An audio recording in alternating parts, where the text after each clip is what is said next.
I was parked outside Lily's school when the photo came in. A simple ding. My phone lit up. It was from Claire. "Look what the kids made you." I smiled before I even opened it. After all the mess between us, this felt warm. Like she was trying. Like maybe we weren't as broken as I thought. But then I saw the picture. It was our son, Mason, holding a drawing of a house. A stick figure family, me, him, Claire, and Lily. Above us, in crayon, "I miss Daddy." I swallowed hard. Then I noticed something. Not in the drawing. In the background. The bed sheets. White. Hotel white. Wrinkled. And to the left of Mason's elbow, an arm. A man's arm. Bare. Muscular. Hairy. Resting casually on a pillow beside Claire. I zoomed in. My hands shook. Claire's shoulder was exposed. Her hair was messy. Not, "It's been a long day with the kids," messy, more like, "We didn't expect to get caught," messy. And then the final gut punch, the corner of a wine glass. 2 glasses, actually. One half full. One empty. On the nightstand. I stared at that photo for 5 straight minutes. My ears buzzed. Like the world had gone underwater. It wasn't just that she was in bed with someone else. It was that she used our children as a shield. She weaponized their innocence, to cover up her betrayal. I didn't reply. I couldn't. Instead, I sat there, gripping the steering wheel like it was the only thing keeping me grounded. And I remembered the night we first brought Lily home. How Claire had cried, whispering, "We made something perfect." Now, the same woman was lying half-naked in bed with another man, sending me our daughter's crayon dreams like it meant something. Scene fades in. Claire's phone buzzing on the bedsheet. Her lover's fingers tracing her spine lazily. Her giggle muffled against his chest. Then, a pause. She lifts her head. Smiles. Picks up the phone. "It's just Jack," she says. "He'll love this." She sends the photo. Then turns back to him. Their bodies are hidden beneath the sheets, but his hand doesn't stop. It slides along her hip. She kisses his jawline. Laughs again. She never mentions the drawing. Back in my car, I wiped my eyes before Lily came running to the door. "Daddy." I forced a smile. "Hey, sweetheart." She jumped in, holding her little pink backpack, all sunshine and innocence. And for a moment, I envied her, her unknowing heart, her trust. But that night, after she went to bed, I did something I never thought I would. I went through Claire's iCloud. And what I found, was just the beginning. That night, I sat in the living room with only the hallway light on. Lily was asleep upstairs. Mason had already knocked out on the couch. And me? I was holding her old iPad. The one she left behind when she'd moved in with her sister for space. Claire had a habit, she never really logged out of anything. The iCloud opened like a trapdoor. First, photos. Not the ones I expected. Not selfies. But screenshots. Messages. From someone named E. They weren't explicit. Not exactly. But they didn't have to be. "You taste like Sunday mornings. Wish I could wake up beside you every day. Next time, don't wear anything under that sweater." My pulse throbbed in my neck. I clicked deeper. Voice memos. Her whisper, low and breathless. "They're asleep in the next room. I wish you were here." Then laughter. His voice, "We'd wake the whole house if I was." I slammed the iPad shut. But it wasn't over. Because I'd seen one message that chilled me more than the rest. It was buried under a thread dated 6 weeks ago. "I think he suspects something. He looked at me weird after I sent the photo. Said nothing, though. That's what scares me. She knew. She knew I saw the photo and felt something crack. And instead of stopping, she turned it into a game. I couldn't sleep. So I scrolled through everything I could find. Then I made a mistake. I clicked on shared locations. And I saw it. A pin. Marked E's apartment. With a name I hadn't seen yet, Ethan Brooks. No. No, no, no. Ethan was my best friend in college. We drifted apart over the years, but still caught up twice a year, beers, stories, birthdays. He held my son at the hospital when Mason was born. He gave Lily a stuffed dolphin that she still sleeps with. And now. Now he was texting my wife things like, "Leave the window unlocked." My hands were cold. My chest, numb. But I kept digging. There was one more app Claire always used, Notes. She had a list. A damn list. Titled Reasons to Stay. And next to it, another one, Reasons to Leave. Under Reasons to Stay. The kids. The mortgage. Jack used to be kind. Guilt. Under Reasons to Leave. I don't love him. Ethan makes me feel alive. I miss who I used to be. Jack is too safe. Too safe. I laughed. Bitter, quiet. Like being safe was a crime. The next morning, Claire called. Like nothing was wrong. "Hey, can I stop by and grab Mason's soccer cleats?" Her voice was light. Carefree. Like she hadn't lit a match and tossed it into the center of our life. I agreed. Told her I'd leave them on the porch. But I didn't. I waited. And when she came, wearing the same pale pink hoodie she always used to steal from me, I stepped outside. She froze. "Hey," she said, half smile forming. I didn't smile back. "I saw the photo, Claire," I said. "The one with the kids. And him." Her face cracked. Just a flicker. A flinch. But it was there. "You're overthinking," she tried. "It was just a friend." "Ethan?" I asked. Silence. Then her eyes darted, not in guilt. In calculation. "You went through my stuff." I stepped closer. My voice was quiet, but every word hit like a hammer. "You lied to me. You lied to them. And you're using our kids to cover your affair. What kind of mother does that?" Her lip trembled, but she didn't cry. Claire never cried when it mattered. Instead, she straightened.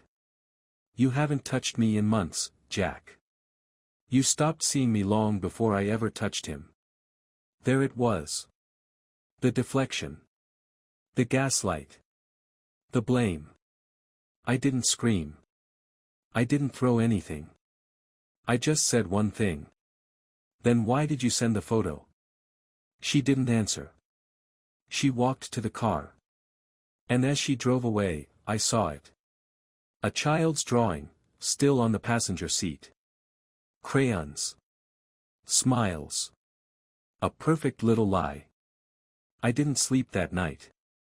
I laid on the couch, the iPad still warm from my hands, her words echoing over and over again. "Ethan makes me feel alive." It wasn't just about betrayal anymore. It was about how she did it.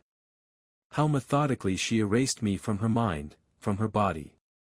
She kept my name on the mailbox and his hand on her skin. She tucked our kids into bed and then slid into his. And Ethan, my friend, he didn't just take what wasn't his. He knew. I had to see him. Not to fight. But to look him in the eye and ask why. I showed up at his apartment the next afternoon. Not announced. No text. Just rage and restraint stuffed into a coat pocket. The building was newer than I remembered. Clean lobby. Keypad entry. But someone buzzed me in before I even had to make up a story.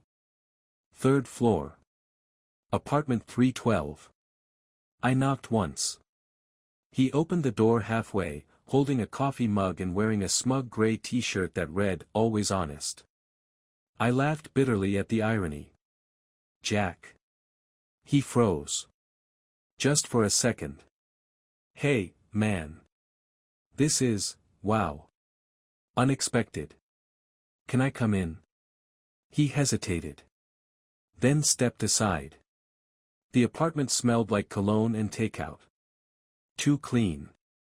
Too curated. Like someone had tried to scrub away guilt. I sat. He stood. "You've been sleeping with my wife," I said calmly. Too calmly. "You gonna deny it?" He opened his mouth. Closed it. Then exhaled. "I didn't plan it. I swear, man. It just happened." I clenched my fists on my knees. "You were there. Every step. You came to Mason's game. You babysat my kids. And all the while. I didn't mean to hurt you." "But you did," I snapped. "You didn't trip and fall into my wife. You chose this." He rubbed his face. The mask cracked a little.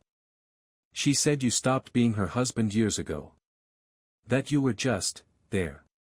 Present, but not really. Like a roommate with a ring." I stood. Not to hit him. But to leave. Then I paused. "There's one more thing," I said, pulling out a small black recorder. I clicked play. Claire's voice came through first. "Don't say it here. He might be listening." Then Ethan. "Relax. Jack's not that smart." My hands trembled, not with shock anymore, but with clarity. "Your place has paper-thin walls, Ethan. Your neighbor is a retired sound engineer. He records everything. For safety. I paid him a visit." Ethan's face drained. "You're bluffing."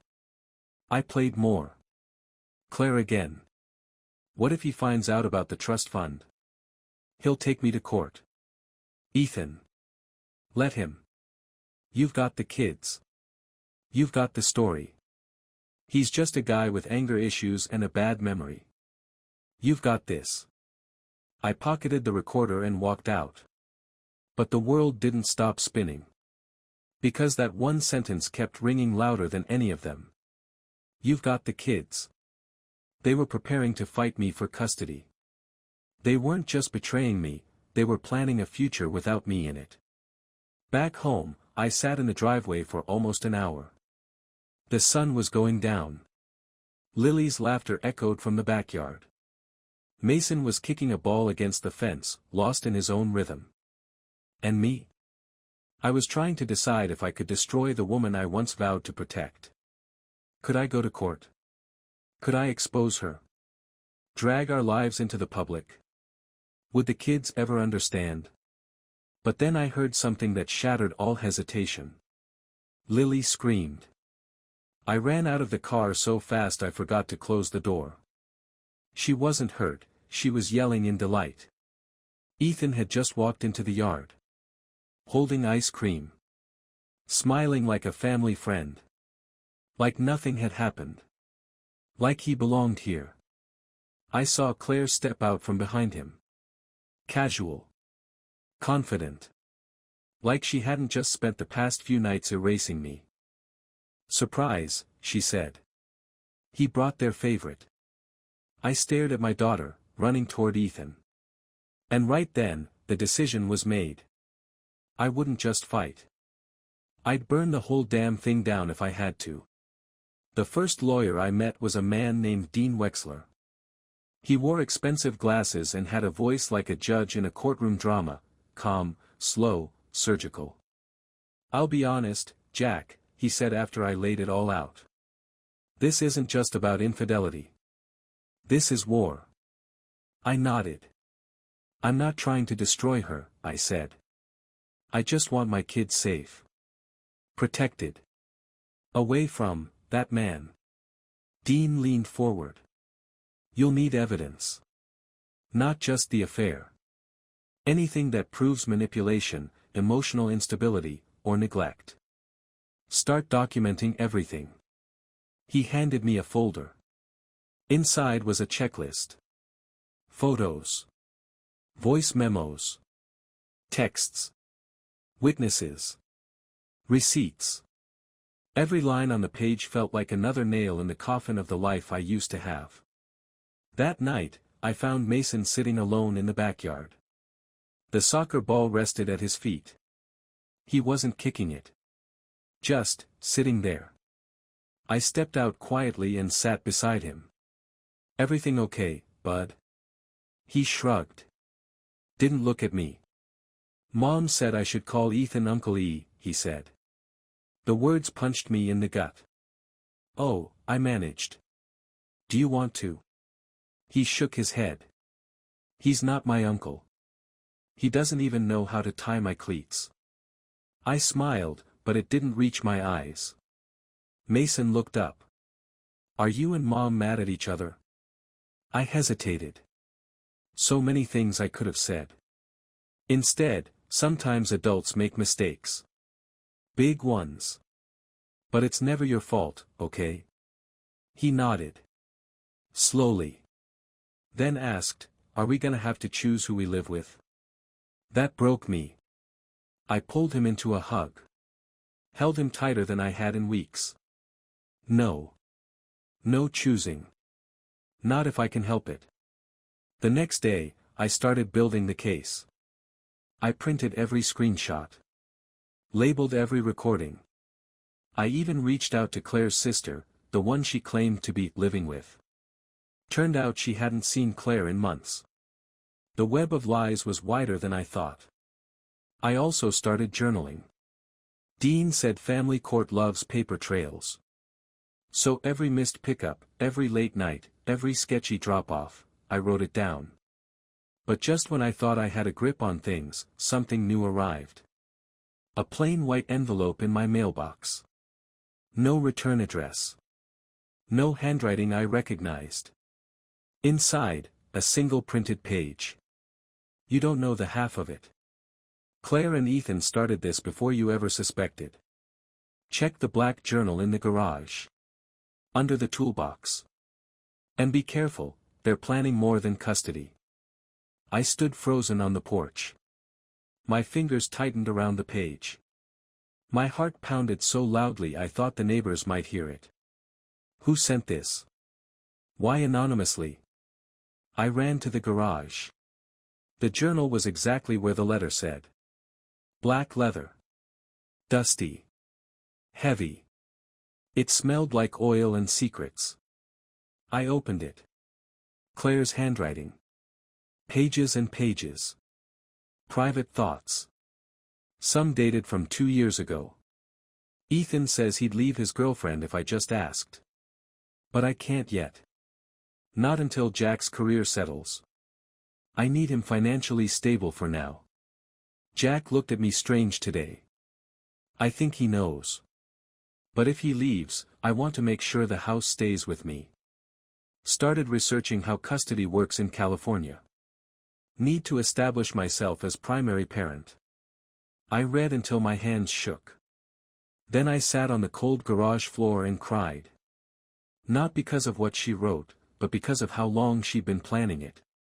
This wasn't an affair. This was a campaign. A slow erosion of my identity. A hijacking of my fatherhood. A dismantling of trust. And I never saw it coming. I brought the journal to Dean the next morning. His eyebrows raised with every page he turned. She's going to bury herself with this, he muttered. If this goes to court. He didn't finish. But I knew. The house. The kids. Even custody, I had a shot. A real shot. But something in me still held back. Because I remembered Lily's giggles when she saw Claire. Mason's hesitant hugs. Their drawings with 4 smiling stick figures. They still believed we were a family. Could I really destroy that? Was justice worth their heartbreak? Dean looked up. What do you want to do, Jack? And for once, I didn't know the answer. I asked Claire to meet me at the coffee shop near our old apartment, the one with the red awning and chipped mugs. We hadn't been there in years. Back when things were simple. Back when we still looked at each other like a team.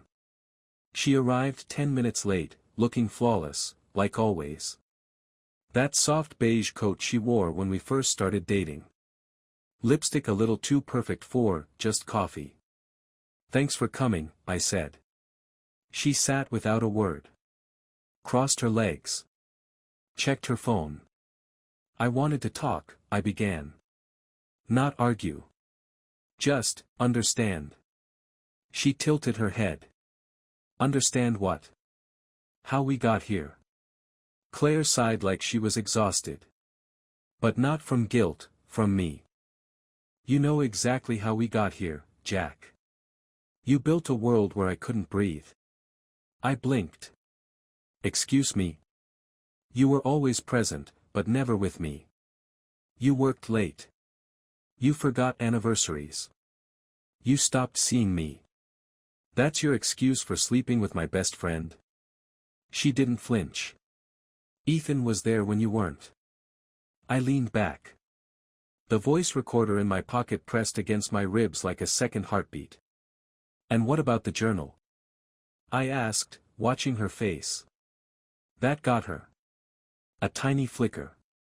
A micro-expression, fear, maybe. Or calculation. I don't know what you're talking about. I pulled it out. Set it on the table like a loaded gun. Her face turned to stone. You had no right to go through my things. And you had no right to plan a future without me while using me as a crutch. She grabbed the journal. Hugged it to her chest like a shield. I did what I had to do to protect the kids. From me? I asked, louder now. Heads turned. She leaned in fast. If this goes to court, Jack, you'll destroy them. You think custody battles don't leave scars? You already left the scars, Claire. I'm just trying to clean the wound. She stood up suddenly. The chair screeched. The journal tucked under her arm. You want a war? Fine. But don't pretend you're the victim. She walked out. And in her wake, I sat there shaking, not from anger, but from something worse, recognition. She believed what she said. Somewhere along the way, Claire had rewritten history. She wasn't the villain in her version, I was. That night, I listened to the recording. Not for the legal evidence. But for her voice. The tone. The edge. And something caught me off guard. Right before she walked out, she muttered under her breath. If he ever finds out about the prenup reversal, I'm screwed. My chest tightened. Prenup reversal. She'd always told me the prenup still stood, that I'd walk away with nothing if we split. But what if that wasn't true anymore? What if she'd forged something, or convinced a notary, or buried it in court files? I opened my laptop. Started digging. And just before midnight, I found something in our shared documents folder. A scanned PDF. Titled, Revised Marital Agreement, Notarized. Dated 6 months ago. Signed. Stamped. Her name, and mine. Except I never signed it. The fake signature looked almost perfect. Almost. But I knew my own hand. The curves of the J, the uneven height of the K, it was close, but not mine. Not real. I forwarded the document to Dean first thing in the morning. He called me 10 minutes later. This is fraud, he said flatly. And if she filed it with the intent to use it during divorce proceedings, it's not just unethical. It's criminal. The word rang in my ears like a bell. Criminal. She changed the prenup. I asked, still stunned. Why would she? To trap you, Dean said. If you'd signed a no-contest divorce later on, you'd be giving her the house, the savings, even future earnings. It was a setup, Jack. She's playing chess while pretending to play house. That afternoon, Claire texted. Can I stop by tomorrow to drop off Lily's ballet shoes? I told her yes. But what I didn't tell her was that Dean would be there too, sitting quietly in the next room, ready to confront her. We set it up like a conversation. A chance to be civil. She arrived in a denim jacket, holding a paper bag with the shoes and a soft smile that no longer worked on me. Hi, she said. Nice place. Dean stepped out. Claire's smile froze mid-expression. What is this? She asked, sharp now. Dean was calm. We'd like to ask you a few questions about a document titled Revised Marital Agreement. She blinked. I don't know what you're talking about.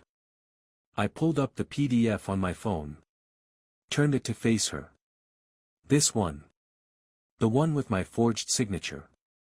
Silence. Then, the tiniest twitch in her jaw. I didn't forge anything, she said. You probably just forgot signing it. Dean's voice cut through the tension. If you continue down this road, I'll have to advise my client to press charges. Forgery. Fraud. Attempted financial manipulation. Claire's eyes darted toward the hallway. And that's when I heard it. Tiny feet. Lily. Mason. Standing just beyond the corner. Listening. Claire must have noticed too, her face dropped. She stepped away from the phone and hissed, Jack, the kids. You brought this into our lives, I said, louder now. Not me. I turned to the hallway. Mason. Lily. Come here. They came slowly. Lily clutching her stuffed dolphin. Mason with his eyes on the floor. I want you to know, I said gently, kneeling to their level, no matter what happens between mommy and daddy, we love you. That never changes. Mason looked up. Did mommy lie? Claire tried to interrupt, honey, no, it's just. But Mason stepped back. His voice was small. Is that why you're with Ethan? Claire froze. I didn't say a word.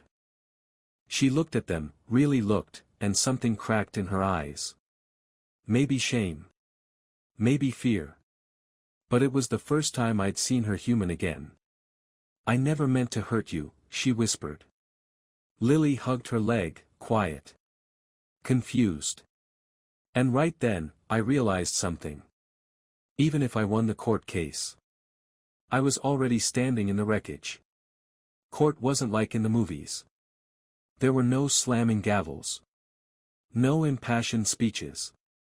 Just rows of uncomfortable chairs, a tired judge, and lawyers flipping through thick binders filled with private pain. Claire sat 2 tables away from me, her face blank but her fingers twitching against the wood. Dean leaned toward me. She'll probably offer a deal before this gets messy. I wasn't interested in deals. Not anymore. The judge called us to order. Asked routine questions. Clarified our timelines. Then he asked, is there any new evidence to submit before custody discussions? Dean stood and presented the journal. The iCloud messages. The forged prenup. And then, the recording. The courtroom went silent as Claire's voice echoed through the room. He'll take me to court. Let him. You've got the kids. You've got the story. Jack's just a guy with anger issues and a bad memory. Claire's shoulders collapsed. Like the air had been pulled from her lungs. She didn't speak. Not until the judge looked at her and asked, Ms. Callahan, is this your voice on the recording? She paused. Then nodded. The judge sighed. I'll need a recess before I make my recommendation. Outside in the hallway, Claire approached me. No more fake smiles. No more perfect lipstick. Just a tired woman in heels that didn't fit her anymore. I never wanted it to get this far, she whispered. But you let it, I replied. You built it. She looked at the floor. Then, finally, met my eyes. Can I still see them? The kids? You'll get visits, I said. But not like before. She opened her mouth. Closed it. And walked away. An hour later, the judge made it official. Full physical custody to me. Supervised visitation for Claire. Investigation into financial misconduct pending. It was over. But I didn't feel victorious. I drove home in silence. Mason was building Legos on the living room rug. Lily was asleep with her dolphin, thumb in her mouth. I sat on the floor beside Mason and helped him connect two broken pieces. He looked up and said, "Is Mommy mad?" "No," I said. "Just, sad." He nodded.